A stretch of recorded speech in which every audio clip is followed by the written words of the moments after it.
everybody. What we're going to go through in this video are some extra practice problems when we're factoring quadratic trinomials where a is equal to 1. So when we're taking a look at a quadratic trinomial, the trinomial, remember, has 1, 2, 3 terms.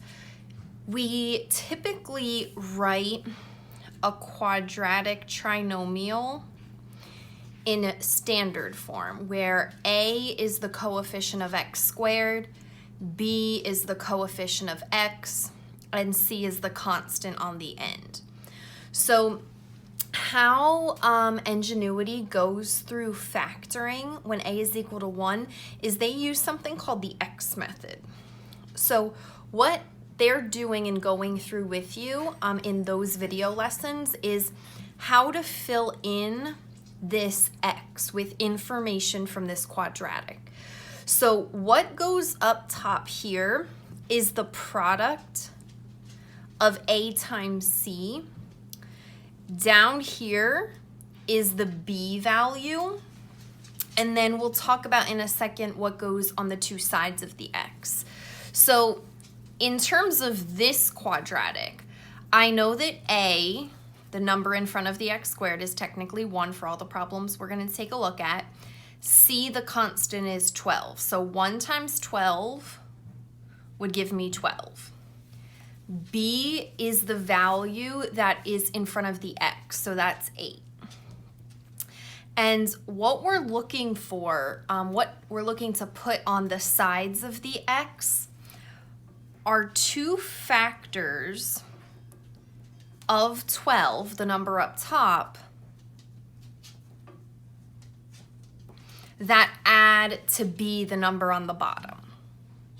So if we were going to take a look at factors of 12, for example, 1 and 12. 1 times 12 gets you 12, but if you add 1 and 12, you get 13, not 8. Let's look at another pair of factors. If we multiply 2 by 6, we get 12. But if we add 2 and 6, we get 8. So 2 and 6 are the two numbers I want to put on the sides of the x. Now, what I'm going to do with the 2 and the 6, and the way they go through this in Ingenuity with you, is they break up this middle term into 2x and 6x. So I'm going to be rewriting this 8x as 2x plus 6x. I'm going to copy down in front the x squared. I'm going to copy down on the end the plus 12. So instead of having 3 terms, I have 1, 2, 3, 4 terms. And why Ingenuity is going through that with you is because what you can do now is you can factor by grouping, double grouping, our last lesson. Remember, that means that in the first group, you're pulling out the GCF. What do each term have in common? They have an x in common. I'm going to divide out an x from each term in the first group and write down what I'm left with in parentheses. What's the GCF of the second group? Well, what do they both have in common? They both have in common a 6. So I'm going to divide a 6 from each term in the second group and write what I have left in parentheses. If I factored by grouping correctly, the two binomials should be the same. And to write my final answer, one binomial is going to be the common one. I'm going to write that one time. And then the second binomial I get by putting the pieces in front of the parentheses together. So this would be my final answer. Let's try that process one more time. So again, I want to use this x method, or that's the way at least they organize the information on Ingenuity.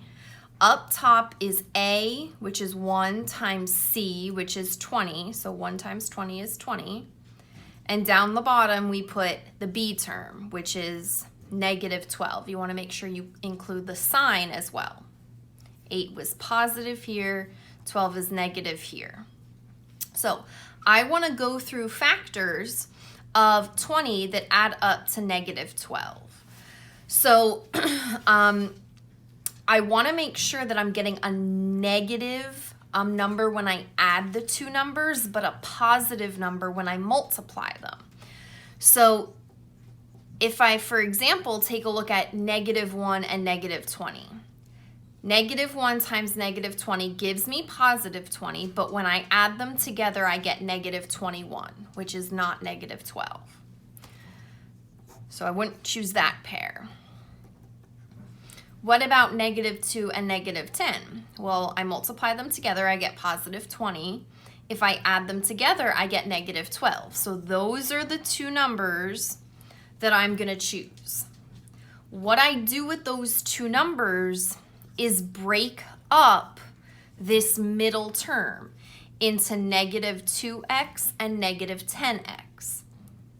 So I'm going to copy the first and the last terms, but instead of writing -12x, I'm going to break it up and write these two terms in its place. And why we're doing that is because now instead of 1, 2, 3 terms, we have 1, 2, 3, 4 terms. So I can group the first two terms and the last two terms and pull out the GCF. The GCF of the first group is x, so I would divide each term by an x, giving me x minus 2. I have to figure out what the GCF of the second group is. Because this is a minus sign, my GCF is going to be a minus 10. So I want to divide by a minus 10 and divide by a minus 10 to get what I am going to have left in parentheses. -10 divided by -10 is positive 1x. 20 divided by -10 is -2. You want to check, do we have the same binomial? Yes, that's part of my final answer. The second part of my final answer is putting together the two terms in front of the parentheses. Now, maybe you see a pattern or a shortcut emerging, and there is a shortcut, which hopefully we can use going forward. Notice that when we did this X method, we had 2 and 6. And look, in our final answer, we had +2 + 6. Here, in the X method, we had -2 and -10. And guess what? In our final answer, we had -2 and -10. So I'm going to eliminate some of this middle work because I see a shortcut forming. So I'm still going to organize my information in this X method. I kind of like that just to keep track of your information. So A times C is 60 in example 3, B is 19. I want to go through some factors. So maybe you could make a list of factors if you wanted to. If you want to take a calculator and just start dividing 60 by some numbers, you could. But again, you're looking for two numbers that multiply to 60 but add to 19. So 1 and 60 add to 61. So that's not right. 2 and 30 are another pair of factors, but if you add them together, you get 32, which is not 19. What if we do 3 times 20? Well, if we add them together, we get 23, not 19. What if we divide 60 by 4? We get 15. So 4 times 15 gives me 60. 4 plus 15 gives me 19. So that's how I know I'm going to be using this pair of factors. The shortcut works like this. I'm going to set down 2 sets of parentheses and put the variable that I'm working with in the first slots in each set of parentheses. In the second slots, I'm going to go ahead and put these two numbers. So +4 because it's positive and +15 because it's positive. And that's my final answer. So again, the shortcut works like this. A, which is 1, times C, which is 27, gives me 27. B is -12. Let's run through some factors of 27 that add up to negative 12. We will want them both, the two numbers, to both be negative. So negative 1 times negative 27 gives me positive 27. But when I add these two numbers together, I get negative 28, not 12. What if we divide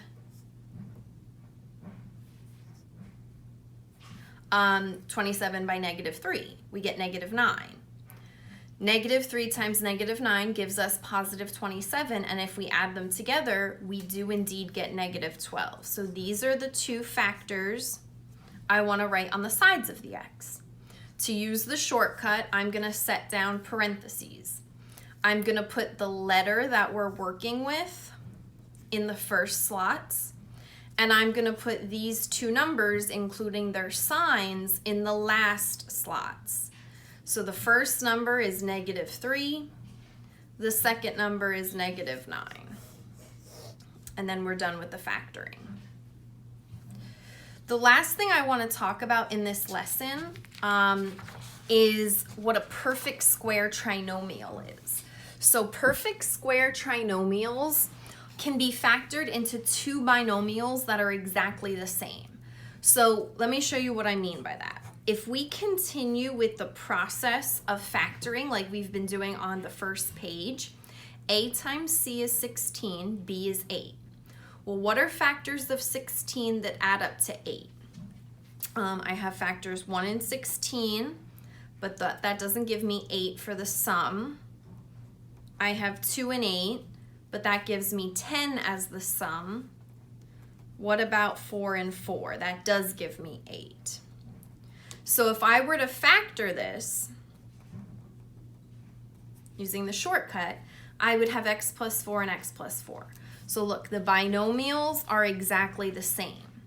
Another way I could write this, because I have two of the same factor, is I could write the factor one time with an exponent of 2. This basically means we have two x plus 4s.